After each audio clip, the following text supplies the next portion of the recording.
I'm going to attempt to do a video on the Antichrist that there's so much controversy about these days. Over the course of 50 years, I've never heard one person preach on things right out of the scriptures, but they're always out of somebody's books that they read. And they want to talk about this man of sin that goes around that called the Antichrist, doing away with people and ruling the world. First thing, he is not God. Second thing, he was a created being. Third thing, he's not what people think he is. Here's some definitions of Antichrist. And it's the only 4 places in the entire Bible where the word Antichrist is written. 1 John 2:18. Little children, it's the last time, as you have heard, that Antichrist shall come. Didn't say the. Even now are there many Antichrists, whereby we know that it's the last time. When he'd write this, 50 AD. It wasn't today. 1 John 2:22, who is a liar but he that denies that Jesus is the Christ? He is Antichrist that denies the Father and Son. Oh man, there's a lot of people that do that. So we're going to see, because some people believe that Jesus was a real man, but they don't believe he's the Messiah. Okay, 1 John 4:3, every spirit, it's a spirit that confesses not that Jesus Christ has come in the flesh is not of God. In other words, if you don't believe he's the Messiah, you're not of God. And this is the spirit of Antichrist, wherever you've heard it, it should come. And even now, is it already, is it in the world? 2 John 1:7, for many deceivers are entered into the world who confess not that Jesus Christ has come in the flesh. This is a deceiver and an Antichrist. So we just looked at the definitions. So let's do a synopsis real quick. An Antichrist denies that Jesus is the Christ. An Antichrist denies the Father and the Son. Number 3, an Antichrist does not follow Christ. Number 4, an Antichrist confesses not that Jesus has come in the flesh. Number 5, an Antichrist is a deceiver. Number 6, an Antichrist is at hand. Number 7, an Antichrist is already in the world, beginning back then.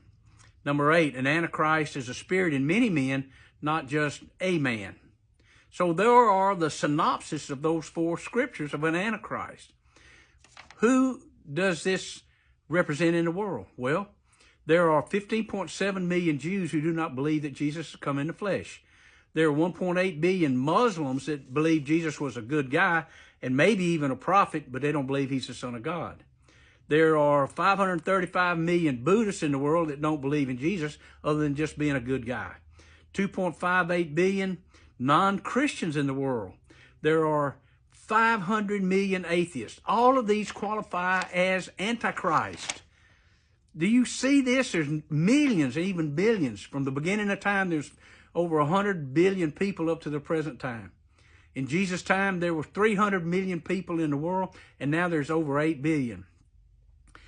And out of those 8 billion, millions and millions and millions of them are Antichrist. So it's not a person, but it's a spirit in a lot of people.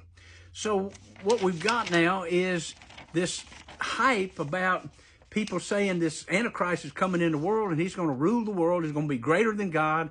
And I don't know how they get that, but they believe, and they're looking for the Antichrist to come from the east and not Jesus Christ. They're not looking for the manifestation of the Son of God.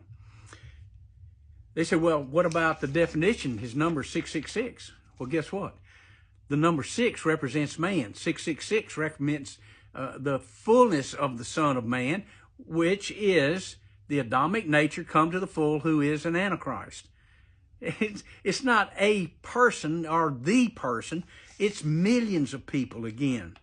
But there is one somebody that qualified to Daniel chapter 9 as the man of sin, or the Antichrist that supposedly people thinking about, says that he'll come and stand in the holy place where he ought not. Well, that's also in Revelation, and it's in Matthew chapter 24 and Mark, and it talks about the desolations. It's called the abomination of desolation. One person did that in 70 AD. General Titus rolled in to Jerusalem, destroyed the temple, and stood in the holy place. That's all it was. It wasn't, I mean, did he kill Jews? Yes. But he qualified as fulfilling that passage of Scripture. He is the abomination of desolations. No other person does that, and it's only happened one time. And it's not going to happen again. The temple's not being rebuilt. Here's what it is. So back in that day, the Jews had an understanding that the temple was heaven and earth. I mean, you didn't know that, did you? But that's what they believed. And they still believe that. There was a place out there for earth for the Gentiles to go, and that outer court, but only the priest could go into the holy place and the Holy of Holies. And that's where God dwelt, in the Holy of Holies. So there was heaven in the Holy of Holies and earth where other people and the Gentiles could go. You didn't know that. So when it was burned with fire, heaven and earth burned with fire, according to Peter. It doesn't mean this heaven and this earth. This heaven and this earth is going to last indefinitely, forever. There's going to be people out there that disagree. Hey, I get it.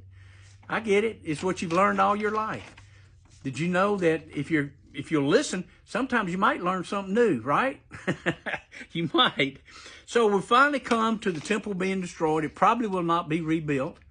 The man of sin, who is the Adamic nature in millions of people, have already destroyed millions of lives over the course of 6,000 years. Somebody says, you left this out and you got a lot of holes in your theory, and okay, this is just a 6-minute video. I can't do a 1,000-page treatise on this thing in 5 minutes, and you can't either. So hold your rhetoric. See if there's something you can learn out of this that's different from what you already believe. And you might find yourself going forward. The book of Revelation, the definition of Revelation is apocalypsis in the Greek. It's used as the word apocalypse, and many people thought it was the end of the world. That's what it meant. That's only been the definition in 200 years. Prior to that, apocalypsis meant the unraveling and unveiling and the revealing of the Son of God. It is the book of Revelation of Jesus Christ, not the end of the world. Just so you'll know. I love you guys, and go in peace. God bless you. Bye.